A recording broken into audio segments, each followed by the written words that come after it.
감사합니다. 한 주간도 지켜주시고 인도해주신 주님의 은혜에 감사드립니다. 이 자리에 나온 많은 형제자매들에게 주님의 말씀을 기대하고 사모하는 마음 허락하시고 이 시간 온전히 주님을 바라며 주님의 말씀을 경청할 수 있는 귀를 열어주시옵소서. 한 주간 여호수아의 말씀을 묵상하며 우리가 한 마음으로 나아가고 있습니다. 여호수아와 갈렙과 같이 어떤 상황에 처하든지 주님의 말씀만을 붙들며 순종하고 나아가는 삶을 허락하시고 그런 믿음을 주셔서 우리가 언제나 주님을 바라며 나아가는 여디디아 공동체가 되도록 허락하여 주시옵소서. 이 시간 말씀 선포하실 목사님을 위해서 기도하겠습니다. 오늘 말씀을 선포하실 강영순 목사님께도 함께 하셔서 주의 종이 말씀을 선포할 때 주께서 성령을 함께 하사 이 자리에 함께하는 많은 공동체들의 마음밭에 귀한 말씀이 심어지게 하시고 말씀을 듣는 우리에게도 그 말씀을 듣고 말씀을 실천할 수 있는 능력을 허락하여 주시옵소서. 특별히 지금 해외에서 열심히 사역하고 계신 조경 목사님 위해서 기도합니다. 주의 종이 말씀을 선포할 때 능력을 함께 하시고 사역 마치는 그 순간까지 건강으로 지켜주셔서 돌아오는 그 시간까지 주의 의로운 오른손으로 안전하게 지켜주시길 간절히 바라고 합니다. 또한 우리 여디디아 지체들이 서로를 덜어보고 형제를 사랑하게 하시고 서로 아픔을 나누고 공감하는 사람들이 되게 하시옵소서. 서로가 주 안에서 형제 자매로 귀한 교제를 나누게 원합니다. 오늘 예배 가운데 함께 하시고 주님께서 기쁘게 받으시는 예배가 되기를 소원합니다. 주님 홀로 영광 받으시옵시고 감사드리며 사랑이 많으신 예수님의 이름으로 기도드렸습니다. 아멘.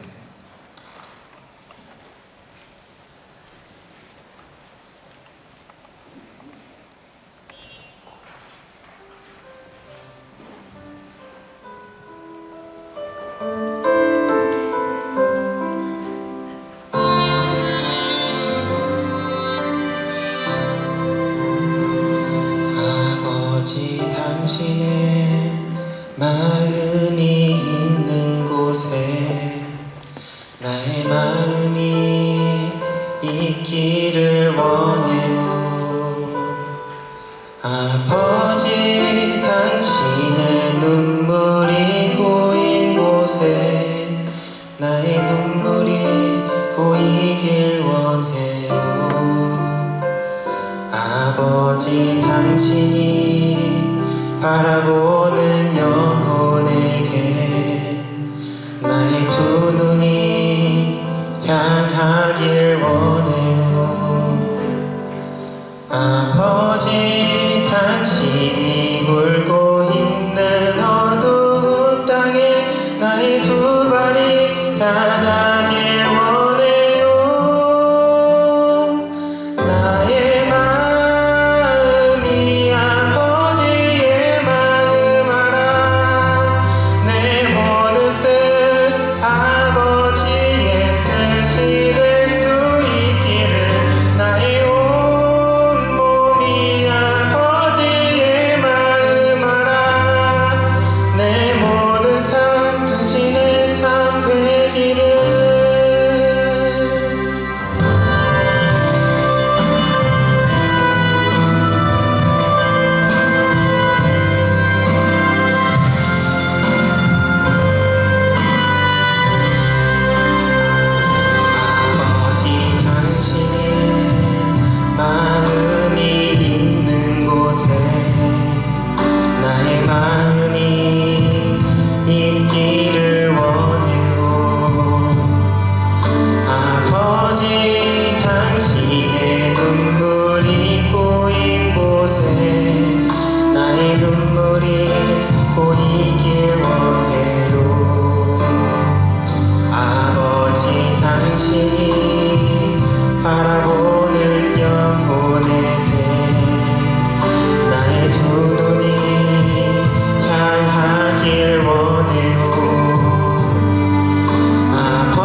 저희들을 통하여서 하나님의 영광과 찬양과 존귀를 받으시기를 원합니다.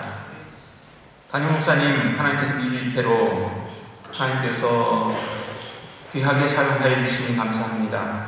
성령님이 주장하시는 그런 집회가 되게 하여 주시고, 목사님의 능력의 말씀을 통해서 많은 하나님의 사명자들이 나오게 하여 주시옵소서. 말씀의 온전한 헌신과 또 순종을 통해서 교회 위에 부흥이 일어나게 하여 주시옵소서. 목사님을 강건케 하여 주시고 돌아올 때까지 성령의 능력으로 주장하여 주시옵소서.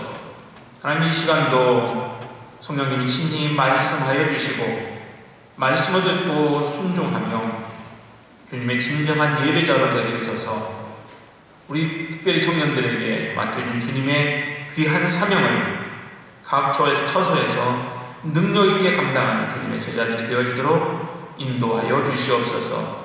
이 시간도 하나님 앞에 드려진 귀한 예물을 통하여 하나님의 이름만이 드러나는 그런 귀한 물질 되어지게 하시고, 또한 바쳐진 손길 위에 하나님의 충만한 은혜로 채워 주시옵소서.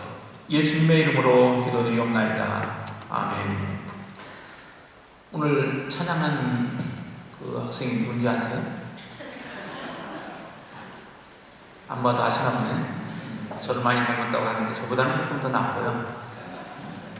올해 이제 신학교를 갔는데 여러분들 기도해 주셔서 종으로서 잘 훈련받을 수 있도록 여러분들 기도해 주시면 감사하겠습니다. 기도해 주실 거죠? 대답을 안 하시는 분이 있네요. 자, 우리 말씀을 먼저 읽도록 하겠습니다. 말씀은 요한복음 4장 19절로 30절 말씀.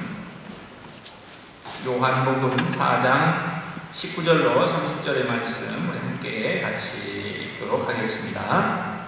시작. 여자가 이르되 주여, 내가 보니 선지자소로이다. 우리 조상들은 이 산에서 예배하였는데 당신들의 말은 예배할 것이 예루살렘에 있다 하더이다. 예수께서 이르시되 여자여, 내 말을 믿으라. 이 산에서도 말고 예루살렘에서도 말고 너희가 아버지께 예배할 때가 이르리라. 너희는 알지 못하는 것을 예배하고 우리는 아는 것을 예배하느니 이는 구원이 유대인에게서 남이라. 아버지께 참되게 예배하는 자들은 영과 진리를 예배할 때가 오나니 곧 이때라. 아버지께서는 자기에게 이렇게 예배하는 자들을 찾으시느니라. 하나님은 영이시니 예배하는 자가 영과 진리로 예배할지니라. 여자가 이르되 메시아 곧 그리스도라 하는 이가 오실 줄을 내가 아노니 그가 오시면 모든 것을 우리에게 알려주시리다. 예수께서 이르시되 내게 말하는 내가 그라 하시니라. 이때에 제자들이 돌아와서 예수께서 여자와 말씀하시는 것을 이상히 여겼으나 무엇을 구하시나이까, 어찌하여 그와 말씀하시나이까 묻는 자가 없더라. 여자가 물고기를 버려두고 동네로 들어가서 사람들에게 이르되 내가 행한 모든 일을 내게 말한 사람을 와서 보라. 이는 그리스도가 아니냐 하니 그들이 동네에서 나와 예수께로 오더라. 아멘. 자, 이 본문의 말씀을 가지고 하나님이 찾으시는 예배자라고 하는 제목으로 은혜를 같이 좀 나누고자 합니다. 우리는 이 땅에 살아가면서 참 많은 예배를 여러분들 드리시죠? 한번 따져봤습니다. 그냥 크게 따져봐서 주일날 2번, 낮과 저녁으로 보통 예배를 드리죠. 그리고 수요일날 1번 예배를 드리고요. 그리고 많이 하는데 금요일날 정도 예배를 드리고 하는데, 구역 예배니 뭐 이런 거 안 해도, 그렇게만 해도 1년이면 몇 번 정도가 되죠? 대충 잡아서 잘 아시죠? 한 200번 정도가 되나요? 200번 정도가 되는데 1년이면 200번. 그 다음에 10년 여러분들 신앙생활 했으면 몇 번, 얼마요? 2000번? 2000번 되죠? 예, 2000번이나 되는 그런 예배들을 드리고요. 거기다가 열심히 있는 사람은 이게 굉장히 많이 되겠죠. 매일 새벽마다 나오면은 이제 거기다가 365 곱하기 또 10을 더 해야 되고요. 또 그리고 구역 예배니 또 직장에서 예배, 저희들 같은 경우는 발인 예배, 뭐 그런 위로 예배, 또 입관 안에 개업 예배 등 수없이 많은 예배들을 저희들이 드립니다. 저는 그런 의문들은 항상 많이 좀 갖습니다. 우리가 드려지는 예배 가운데 얼마나 하나님께서 우리가 정말 기뻐하시고 하나님이 받으실 만한 그런 예배를 내가 하나님 앞에 드렸을까? 나름대로 그때마다 우리가 열심을 내서 또 잘 드려보려고 그렇게 계획을 하고 가서 예배를 드리긴 하지만 과연 그 예배들 가운데 정말 하나님이 다 받으셨을까? 아니면 그 중에 예를 들어 10%만 받았다 하더라도 그 많은 예배들을 우리가 하나님 앞에 드렸는데, 이처럼 우리가 수없이 많이 드려지는 그런 예배들을 통해서 과연 하나님 앞에 내가 얼마나 진정성을 보이고 하나님이 기뻐하시는 예배 가운데 우리가 나아가서 하나님을 온전히 예배하며 드리고 있는가? 또한 지금 이 시간도 우리가 하나님 앞에 예배하고 있는데 과연 이 예배 가운데 하나님의 임재하시는 우리 한 사람 한 사람들을 하나님이 터치해 주시고 또 말씀하시면서 내가 하나님 앞에 나와 예배하는 그 예배를 하나님 받아주시는가? 라고 하는 그런 의문들을 참 많이 갖습니다.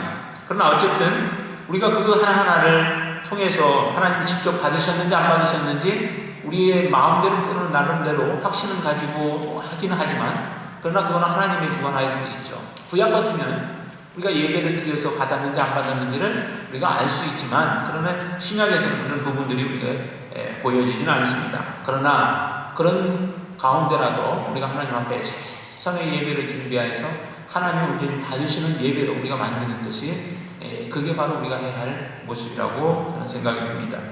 자, 그래서 이 예배의 주인이 과연 그럼 누구냐? 우리 그거부터 알아야 되죠. 왜 누구에게 드려지는 것이냐라고 하는 것이 대상이 틀려지면 우리의 방법도 달라질 수밖에 없는 것이죠. 근데 예배의 주인은 누구예요? 예배의 주인은 예수 그리스도이시죠. 하나님이시죠. 그래서 하나님이 받으시는 그러한 예배를 우리는 사실은 하나님 앞에 드려야만 합니다. 그래서 예배에 대해서 정의를 했는데요. 칼바르트는 이렇게 얘기를 합니다. 예배는 가장 중요한 것이에요. 예배가 정말 가장 중요한 것으로 여러분들 느끼시나요? 가장 중요한 것이고 그 다음에 가장 긴급하다.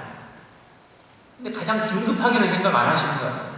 뭐가 바쁜 일이 있으면 좀 빠져나가고요. 예배 중에도 뭔가 급한 일이 생기면 그것 때문에 우리가 핸드폰을 들고 밖으로 나가는 경우들도 있죠. 여러분 젊은이들은 아니고요. 좀 연세가 되신 분들은 종종 그러시더라고요. 아니면 의자 밑으로 들어가서 전화를 받으시든지 그런 분들이 종종 계세요. 그런데 예배는 가장 긴급한 것이고 가장 중요한 것이다. 그리고 가장 영광스러운 것이다 라고 그렇게 정의를 했습니다. 근데 그 말이 틀리지 않는 것 같아요.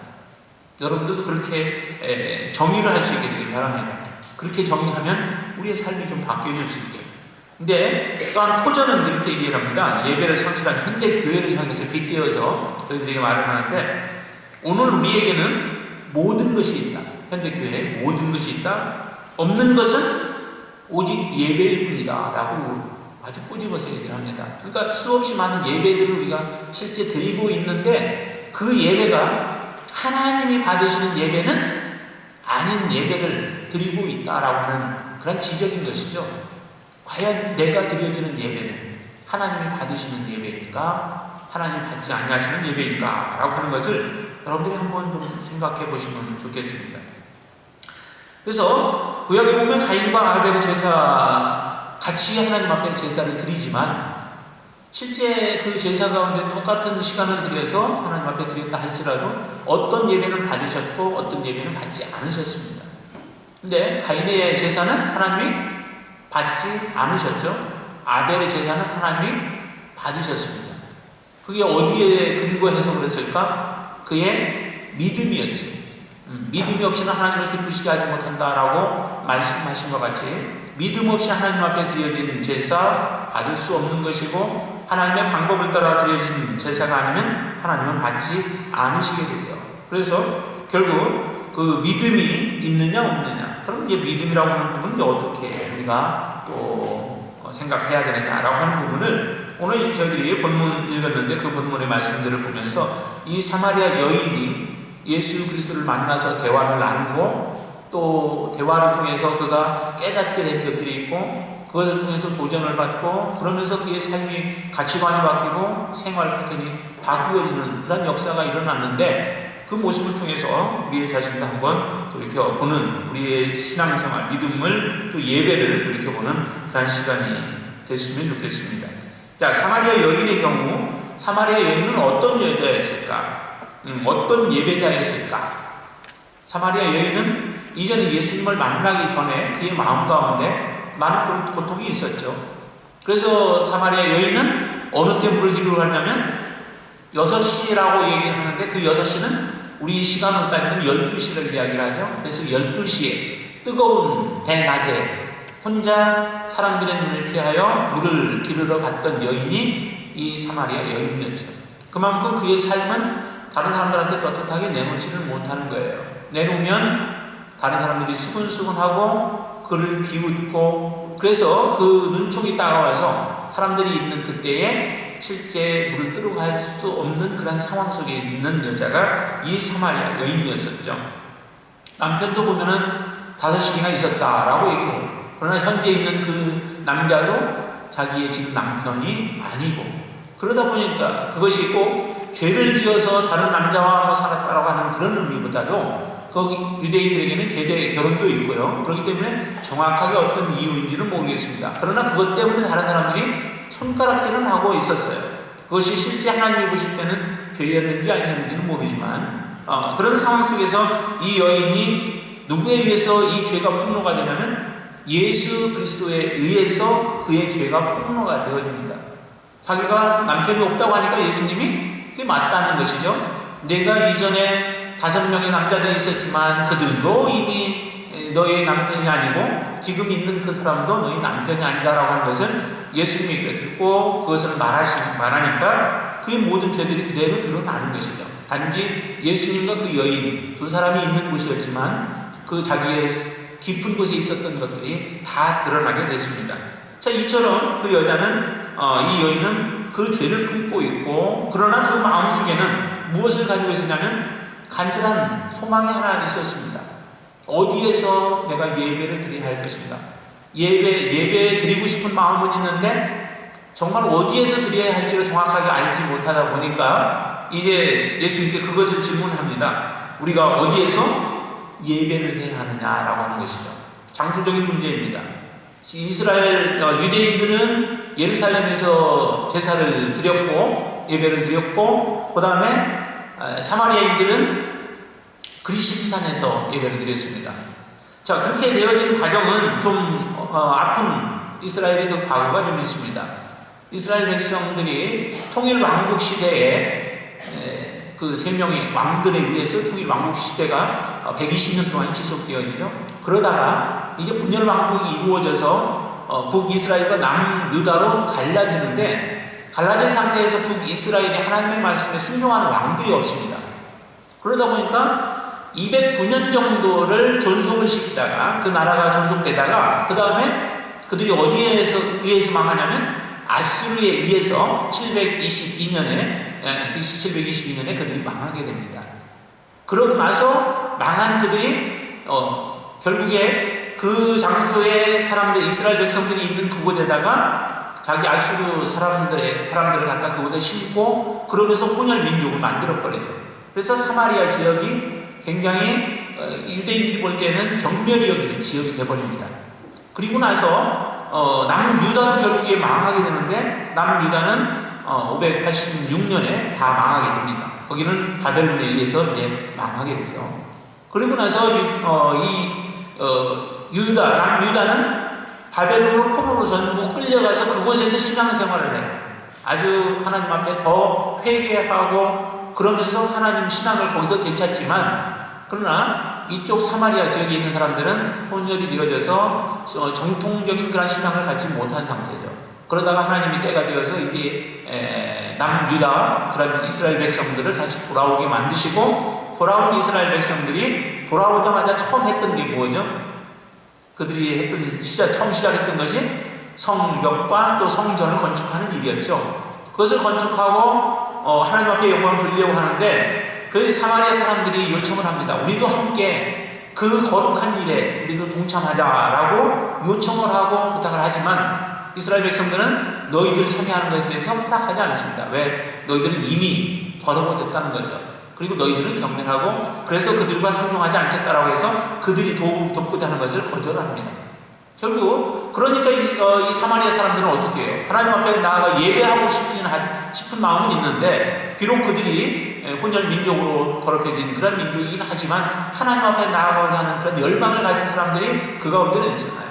그들이 추구했던 것이 그래서 뭐냐면은 그 그리심산에서 성전을 거기다 세워놓고 그곳에서 예배하는 거예요. 왜냐하면 에발산과 그리심산 두 개의 산이 있는데 서로 마주보고 있는 산인데, 에발산에서 저주를 선포하고 그리심산에서 축복을 선포했습니다. 그래서 이왕이면 축복을 선포한 그 그리심산에 자기의 성전을 세워놓고 그곳에 사마리아 성전을 세워놓고 그곳에서 예배를 했던 것이죠. 그러니까 조상들은 지금 다 어디서 예배를 하냐면 그리심산에 가서 예배를 하고, 유대인들은 예루살렘 성전에서 예배를 해야 된다라고 하는 것을 그들은 알고 있는 것이죠. 그러니까 이 사마리아 여인은 예수님을 만나자 예수님께 질문합니다. 우리가 어디에서 예배를 드리는 것이 하나님이 기뻐하는 예배입니까? 예루살렘입니까? 아니면 사마리아 그리심산입니까? 라고 하는 그런 질문이죠. 그러나 이런 질문에 대해서도 예수님께서 말씀하기를 너희는 알지 못하는 것을 예배하고 이스라엘 백성들은 이제 아는 것을 예배한다라고 하는데, 그것은 장소 문제가 중요한 게 아니다라고 하는 것이죠. 장소적인 부분이 어디서 예배하느냐, 오늘 여기서도 예배할 수 있고요, 우리가 있는 그 가정에서도 예배할 수 있고, 또 여러분들이 속해 있는 직장이나 아니면 학교에서도 어디서든 우리가 예배할 수 있는 것이죠. 굳이 건물이 있는 곳이 아니라 할지라도 어느 곳에서나 우리는 예배할 수 있는데, 바로 그런 부분들을 얘기를 합니다. 비록 유대인들은 자기들이 많이 알고는 있지만 그 가운데는 뭐가 빠져 있냐면 영적인 부분들이 그들은 약해져 있습니다. 그래서 보통도 우리도 성경 말씀을 많이 하는 사람은 반대로 영적인 사람이 되지 못하고, 또한 영적인 사람들은 하나님의 말씀에 대해서 등한히 여기는 그런 경우들을 우리가 봐요. 자기들이 알고 있는 것이 전부다라고 생각하는데, 그런 부분이 지금 이 사마리아 여인과 사마리아 사람들과 유대인들 가운데도 그것이 같이 있습니다. 그래서 유대인들은 자기들은 하나님의 말씀을 가졌기 때문에 그 진리로 하나님 앞에 예배한다라고 생각을 하고 영적인 부분에 있어서 등한히 하지만, 반대로 사마리아인들은 영적으로 하나님 앞에 충만한 가운데 하나님 앞에 온전한 예배를 드리고자 했는데, 그 가운데는 진리가 말씀이 빠져 있는 것이죠. 그래서 하나님이 그들에게 말하기를 영과 진리로 예배해야 된다. 아버지께 예배할 때가 오는데, 그때가 언제냐? 지금인데, 바로 하나님은 누구를 찾느냐? 하나님 앞에 영과 진리로 예배하는 자들을 하나님은 찾으신다라고 합니다. 이거는 예수님의 명령이시죠. 그런 때가 올 것이다. 그래서 예수님의 명령으로 영과 진리로 예배해야 된다라고 말씀하고 있습니다. 그래서 영과 진리로 예배하는 자를 하나님은 찾으시고요, 예수님을 만난 그것이 바로 영과 진리로 예배하는 것이란 뭐냐라고 할 때, 그것은 우리가 한마디로 쉽게 표현한다면 그건 예수님을 만나는 예배가 바로 영과 진리로 예배하는 그러한 예배입니다. 근데 영과 진리로 예배하기 위해서 성경에 보면은 하나님은 영이시다라고 먼저 제안을 하시죠. 그래서 하나님은 영이신데, 그 영이신 하나님께 우리가 예배하기 위해서는 성령 안에서 예배를 해야 된다라고 하는 겁니다. 그래서 영이라고 하는 것이 성령을 의미합니다. 그래서 성령으로 우리가 예배해야 되는데, 성령으로 예배하려면 성령께서 우리의 모든 삶을 주관하시도록 우리의 삶에 성령께 모든 걸 맡겨야만 합니다. 그리고 성령이 우리를 통치하시도록 우리의 모든 것을 주권을 하나님 앞에 드려야만 합니다. 그렇게 드리고 그 인도하신 대로 따라서 순종하며 드려지는 그 예배가 성령 안에서 성령으로 우리가 예배 드리는 예배인데, 과연 우리가 얼마나 그렇게 하나님 앞에 성령의 사람이 되어져서 성령의 인도하심과 그 주권을 인정하며 우리가 믿음으로 하나님 앞에 드리고 있는가라고 하는 부분을 우리가 생각해 봐야 됩니다. 영이신 하나님이 우리의 예배의 대상이기 때문에 반드시 우리는 우리의 예배가 하나님께 드려짐을 명심하면서 그 영 앞에 우리는 무릎을 꿇어야 됩니다. 그래서 참된 예배를 드리려면요, 성령이 거기에 함께 계셔야 하고 성령의 임재와 또한 격려가 그 가운데 있어야만 합니다. 성령의 온전한 지배를 받으려면 나를 성령의 감동과 지배에 온전히 맡기는 삶을 우리는 살아야 돼요. 그래서 우리의 생각을 하나님께 온전히 집중해야 된다는 것입니다. 근데 우리의 예배 드리는 동안에 얼마나 하나님 앞에 우리의 마음과 생각을 집중시키며 하나님 앞에 드리고 있는가? 예배를 드린다는 것은 나 자신을 하나님 앞에 드리는 것입니다. 그런데 때로는 하나님이 아닌 다른 것들이 우리의 그 예배의 중심이 되어야 돼요. 그것이 때로는 나 자신일 수도 있습니다. 그것은 우리가 예를 들면 어떤 거냐면 예배에 왔다가 내가 은혜 받지 못하고 돌아갈 때가 많이 있죠. 그러면 이제 탓하기 시작합니다. 설교자를 저를 탓하시기도 할 거고요. 또 찬양 앞에 선 찬양 팀들을 탓하기도 할 거고, 또 뭐 자막을 제대로 안 보내주면 자막 그렇게 해서 그렇다고 하고 여러 가지 이유로 해서 내가 하나님 앞에 은혜 받지 못하고 한다라고 하는 것을 다른 것에 우리가 그 원인을 돌려버립니다. 근데 정말 성령으로 하나님 앞에 드려지는 예배를 드리는 경우라면 우리가 그럴 수 없는 거죠. 오직 우리의 중심이 뭐냐면 나 중심이 아니라 하나님 중심이 되어야 합니다. 그래서 내가 하나님 앞에 온전한 모습으로 드렸으면 내가 받고 안 받고를 떠나서 내가 하나님 앞에 온전한 예배를 드린 거예요. 그런데 내가 은혜 충만하지 못하고 은혜를 경험하지 못하고 눈물이 나오지 못하면 나는 하나님 앞에 제대로 된 예배를 드리지 않았다라고 생각을 하는 것이죠. 그런데 그것은 잘못된 것이죠. 그건 내가 중심이 되는 그러한 예배를 우리가 계획을 하고 그렇게 생각하며 예배를 드린 것이죠. 나를 만족시키고 충족시키려는 그런 예배를 만들려고 우리는 노력한다는 거예요. 내가 편히 예배 드릴 수 있는 그런 시설, 좋죠? 또 성가대의 찬양, 설교 등 이런 것들이 잘 구비되어져 있고 갖춰져 있으면 그것이 바로 내가 하나님 앞에 온전한 예배를 드릴 수 있다고 생각하지만 그런 것은 아니다라고 하는 것이죠. 예배를 드리는 사람의 그 마음의 문제라고 하는 것입니다. 하나님 앞에 내가 얼마나 간절한 마음으로 왔느냐, 그러면 아무 말씀 하나라도 떨어져도 그 말씀이 그 안에서 역사하게 돼요. 간절하게 하나님을 사모했던 사람들이 길거리 떨어진 전도지 한 장을 바라보면서 그것 때문에 삶이 변화되어지는 사람들 얼마나 많이 있습니까? 근데 우리는 수없이 많이 쏟아져오는 말씀을 들어가면서도 우리의 삶의 변화가 되어지지 않는 것은 그거는 내가 그만큼 하나님 앞에 간절함이 없다라고 하는 것으로 우리는 볼 수 있고, 하나님 앞에 온전한 영광을 돌리지 못하고 예배하지 못하는 우리의 삶을 단적으로 말씀해 주고 있는 것이라는 거죠. 예배를 즐기는 자로 우리가 변질되어지면 안 된다라고 하는 것입니다. 그래서 장소와 환경, 예배를 잘 드릴 수 있도록 조성되는 건 중요합니다. 그러면 좀 더 방해받지 않냐고 하나님 앞에 예배를 드릴 수 있기 때문에 그렇죠. 그러나 예배는 우리 각자가 하나님을 예배한 자로 설 때에 진정한 예배가 그곳에서 이루어질 수 있는 겁니다. 그래서 먼저 신령으로 예배하라라고 하나님은 말씀하시는 거죠. 그 신령, 바로 성령 안에서 우리는 예배를 해야만 합니다. 그리고 두 번째는 거기에 보니까 또 뭐라 하냐면 진정으로 예배를 하라고 하죠. 진정, 마음을 다해서 드려지는 그 예배, 그게 아니에요. 이 진정은 진리 안에서 얘기합니다.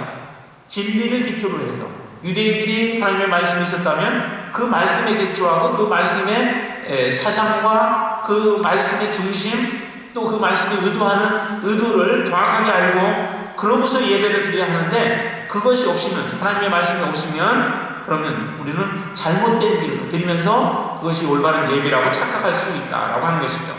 예배란 진실에 근거한 응답 행위입니다. 하나님이 우리에게 행하신 놀라운 그 진실들에 행한 우리의 응답이 바로 예배인데요. 진실은 하나님이 받으시는 예배의 기본 요소이기도 합니다. 그래서 진리 안에서 예배는 진리인 하나님의 말씀을 이해하고 예배한다는 것입니다. 많은 사람들이 진리가 아닌 거짓된 것에 근거해서 예배를 드리고 있는 사람들이 많아요. 거짓된 것에 근거해서. 그런 사람들이 지금 이단들 같은 경우는 다 그렇고요. 그들은 성경을 가지고 있다고 하지만 그렇지 못합니다.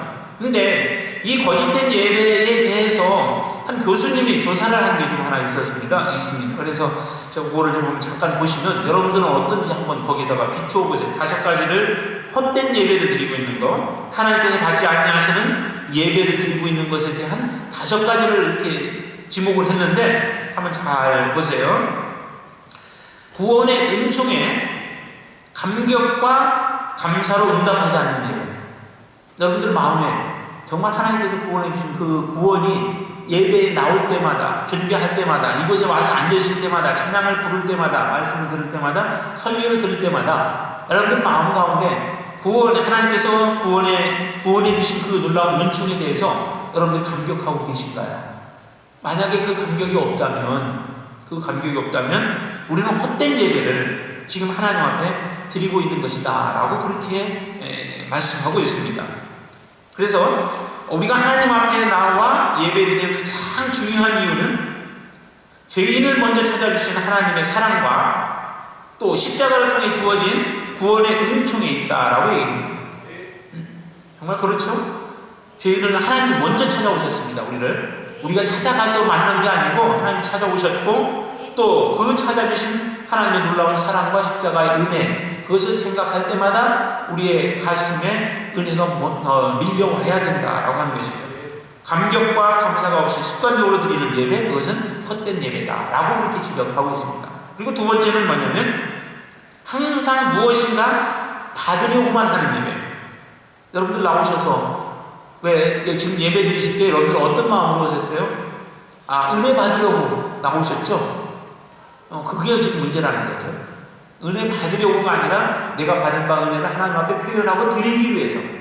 그래서 제가 뭐라고 하든지 여러분들 은혜를 하나님 앞에 받은 바 은혜를 쏟으시고 또 드리고 그렇게 가셔야만 합니다. 그래서 여기 보니까 하나님의 복을 받아내고자 하는 인간적인 행위를 예배라고 우리가 생각하고 있는데 그게 예배가 아니라는 거죠. 예배는 하나님께 우리 자신을 감사함으로 드리는 것이지 받는 것이 아니다라고 얘기를 합니다. 근데 우리는 이렇게 많이 지금 우리 마음속에 자리 잡고 있습니다. 그리고 세 번째는 어떤 거냐면 잘못된 태도로 드리는 예배. 우리 자세가, 동기가 문제라는 거죠. 우리가 어떤 자세를 가지고 어떤 동기를 가지고 왔느냐, 어떤 마음으로 매일 하나님 앞에 드리고 있느냐, 인색한 마음으로 하나님 앞에 드리고 있느냐, 습관적으로 드리고 있느냐, 아니면 받기 위해 드리고 있느냐, 이런 부분들이 몸과 마음의 자세가 참으로 올바르지 못하면 그 예배는 결국에 헛된 예배가 된다는 거예요. 혹시라도 잘못된 마음 가지고 왔다면 이 시간부터라도 우리가 좀 고치게 되길 바랍니다. 그리고 또 하나는, 네 번째는 두 마음으로 드리는 예배라고 얘기해요. 두 마음으로 드린다. 마음으로는 하나님으로부터 멀리 떠나 있으면서도 입술로는 하나님을 찬양했던 사람들이 있죠. 유대인들이 그랬죠.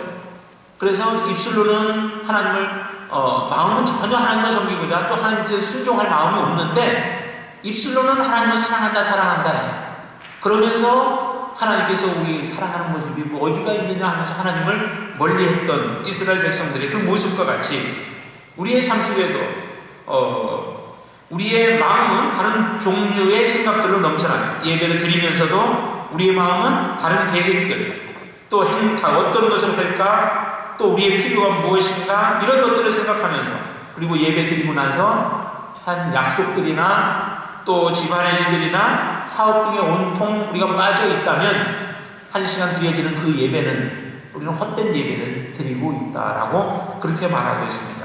그리고 마지막 다섯 번째는 뭐냐면 회개치 않는 마음으로 드리는 예배, 이렇게 지적을 합니다. 회개하는 마음으로 나아가야만 하는데요, 거룩하신 하나님 앞에 예배를 드리면서 반드시 죄의 문제가 해결되어야만 합니다. 하나님 거룩한 분이기 때문에 그렇죠. 그래서 우리 신명기 지금 공부하는 데도 보면은 신명기하고 또 여호수아나 이전에 그 율법서들을 우리가 보면은 거기에서 뭐라고 하냐면 전쟁에 나갈 때도요, 전쟁을 준비하는 사람들에게 무엇을 요구하냐면 그들의 거룩을 요구합니다. 왜? 하나님이 진중에 거하시기 때문에 진중에 거하시는 하나님의 마음에 합한 모습을 우리가 살지 못하면 하나님은 그들과 함께할 수 없고, 하나님이 함께하지 않으면 아무리 우리의 군대가 많이 크고 강하고 또 많은 사람들이 있다 할지라도 결국 그 전쟁은 이긴 전쟁이 될 수 없다는 거죠. 그래서 다른 것을 준비하기보다는 가장 준비하는 것이 뭐냐면 그들을 어떻게 거룩하게 할 것인가. 그래서 그 안에서 거룩하게, 더러운 것들은 밖에, 진영 밖에 나아가서 모든 일들을 처리하고 깨끗한 이후의 진영 안으로 들어오게 하나님은 그렇게 말씀하십니다. 근데 이 가운데도 하나님의 임재하고 계시다면 우리가 회개하지 아니한 마음으로 하나님 앞에 나와 예배할 수 없는 것이죠. 그래서 우리를 성령께서 정결케 해주시고 거룩하게 해주셔서 하나님 앞에 우리가 서서 하나님을 예배하도록 하나님은 그렇게 말씀하고 있습니다. 이처럼 거짓된 예배들이 우리 가운데 참 많이 있습니다. 그래서 성령님만이 우리를 하나님 앞으로 바르게 인도해 주시기 때문에 성령 안에서 우리는 해야 되고요. 그래서 성경에는 말씀입니다. 요한복음 16장 13절에는 그러나 진리의 성령이 오시면 그가 너희를 모든 진리 가운데로 인도하신다. 성령님은 우리를 진리로 인도해 주셔서 진리로 하나님 앞에 예배할 수 있도록 하나님은 그렇게 우리에게 해주신다라고 합니다. 요한일서 1장 5절, 요한일서 5장 7절에도 보면은 증거하는 이는 성령이시니 성령은 진리니라 라고 말씀합니다. 성령께서 함께 하실 때 우리의 삶을 하나님 바르게 인도해 주셔서 하나님을 어떻게 섬기는 것인지 어떻게 바로 섬겨야 하는지를 우리에게 바르게 하나님은 깨닫게 해 주십니다. 그래서 바로 우리가 하나님 앞에 온전한 하나님이 찾는 그런 예배자로 우리가 섬기기 위해서는 이처럼 진리로 진리와 영으로 예배를 해야 하고요. 그렇게 예배할 때 그 사람은 정말 하나님을 만나게 됩니다. 여기도 사마리아 여인이 예수님을 만나요. 예수님을 만나서 예수님께서 하시는 말씀을 그대로 듣습니다. 그러고 나서 그가 예수님을 만나니까 삶이 이게 바뀌어지죠. 어떻게 바뀌어졌냐면요. 예수님을 만나자마자 그의 삶이 소중하게 여겼던, 이전에 소중하게 여겼던 그 물동이조차도 버리죠. 거기다 두고 그 다음에 그가 어디로 가요? 동네로 뛰어 들어가죠. 사람들을 피했었습니다. 이전에는. 근데 예수님을 만나고 나니까 자기 안에 기쁨이 있고 메시아를 만났고 또 자기가 어떻게 하나님 앞에 예배 드려야 하는 부분들을 배우게 됐고 그래서 그 놀라운 소식들을 전하기 위해서 이전에 기피했던 사람들에게는 달려가는 것이죠. 그래서 두려워했던 사람들이 오히려 사랑의 대상이 되어지고 자기가 복음을 전할 대상이 되어진 것입니다. 부끄러운 나의 과거를 이전에는 감추었습니다. 똘똘 감추어두었던데 예수님을 만나고 나니까 그의 부끄러운 과거가 이제 그는 더 이상 부끄럽지 않습니다. 그냥 있는 그대로 다 토로하고 다른 사람들에게 드러내놓습니다. 예수 그리스도 그분이 나의 과거에 대해서 얘기하신 그분을 너희들은 와서 보라 하고 요청을 하죠. 그래서 이처럼 그의 삶이 바뀌었습니다. 예수를 만난 사람들마다 바뀔 수밖에 없는 것이죠. 그래서 여인은 그리스도를 만난 이후에 이처럼 삶이 바뀌어졌다면 여러분들의 생애도 이전과 지금과 많은 것들이 바뀌어졌을 거예요. 그래서 정말 여러분들이 예수님을 만났는지 이미 만났기 때문에 여기에 와 있는 줄로 압니다. 그렇다면 예수님을 만난 우리의 삶의 변화가 무엇인가? 그것을 우리 믿는 사람들에게 뿐만 아니라 믿지 아니하는 사람들에게도 우리의 그 모습을 보여주는 삶을 살아야 됩니다. 그래서 여러분들이 안에 있는 기쁨이 얼마나 큰 기쁨이 있는지 또 삶의 변화가 있다면 어떤 변화들이 여러분들의 삶 안에 나타나서 다른 사람이 보아도 야, 저 사람은 예수 믿는 사람이야 라고 그렇게 말할 수 있는 사람인지 또 여러분들의 가치관이 바뀌었다면 얼마나 어느 부분까지 얼마나 깊은 데까지 우리의 가치관이 바뀌어져 있는지 예수 그리스도의 가치관으로 완전히 바뀌어져 있는지 그리고 여러분들이 이전에 가졌던 삶의 목표와 지금 주님 만나고 나서 난 이후에 우리의 삶의 목표가 어떻게 바뀌어져 있는지 여인은 참된 예배를 드림으로 예수님을 만나 그의 삶이 온전히 바뀌어졌는데 저와 여러분들은 어떻습니까? 한번 질문해 봅니다. 형식에 치우친 예배자는 아니었는지요? 예수 그리스도를 여러분 정말 만났다면 이제 사마리아 여인과 같은 그런 기쁨이 여러분들 안에 충만하게 있는지요? 나는 정말 예배를 사모하는 자인가? 아니면 형식적으로 또 예배를 드려야 하기 때문에 억지로 나와 있는 그런 자인가? 나는 신령과 진정으로 예배하는 자인가? 나는 정말 하나님이 찾으시는 그런 예배자인가? 그 모습을 우리가 정확하게 이 여인의 모습 속에서 우리의 자신을 바라보며 나도 이 여인과 같이 그렇게 하나님을 예배하기를 사모하고 그랬다가 하나님 예수님의 말씀이 떨어지자 그는 그대로 그것을 받아들이고 예수를 주로 메시아로 모셔드리며 그의 삶에 변화된 모습을 보이는 것과 같이 우리의 삶 가운데도 그런 변화된 모습이 우리의 삶 속에서 나타나야 될 줄로 믿습니다. 저와 여러분들의 삶 가운데 이런 놀라운 역사가 일어나게 되길 바랍니다. 이 시간 우리가 좀 함께 먼저 찬양을 하고 찬양을 먼저 하겠습니다. 주를 위한 이곳에 라고 하는 찬양인데요. 주를 위한 이곳에 예배하는 자들 중에 그가 찾는 이 없어 주께서 슬퍼하시네. 주님이 찾으시는 그 한 사람, 그 예배자, 내가 그 사람 되길 간절히 주께 예배하네. 주 은혜로 이곳에 서 있네. 주 임재에 엎드려 절하네. 그 어느 것도 나는 필요 없네. 주님만 경배해. 찬양으로 나가겠습니다.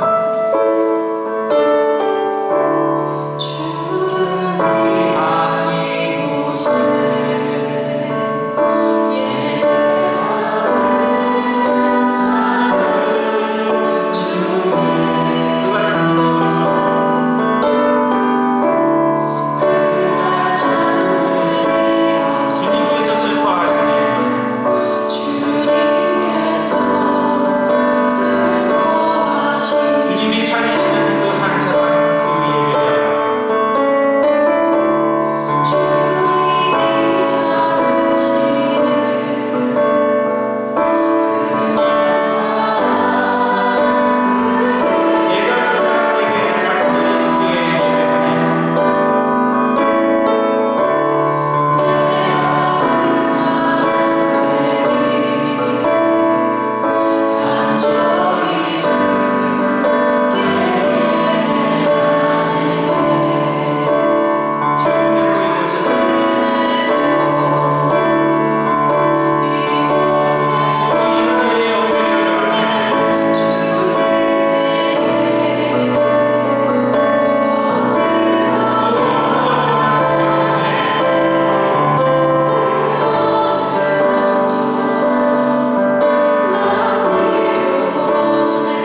감사합니다. 모든 삶의 목적과 방향과 가치관이 하나님께 있음을 발견하게 하여 주시옵소서. 거룩한 예배자로 주님께 저희의 삶을 드립니다. 주님 받아 주시옵소서. 저희의 열정과 헌신과 순종을 통하여 주님의 나라가 각 처소에서 세워지는 역사가 일어나게 하여 주시고, 오직 주님을 경외함으로 주님만을 높여드리는 하나님의 친백성이 되게 하여 주시옵소서. 저들이 젊을 때부터 하나님 앞에 그들의 모든 생애를 온전히 드리게 하여 주시고, 하나님과 동행하게 하여 주시며, 하나님이 기뻐하시는, 하나님이 찾으시는 온전한 예배자로 우리 한 사람 한 사람이 서게 도와주시옵소서.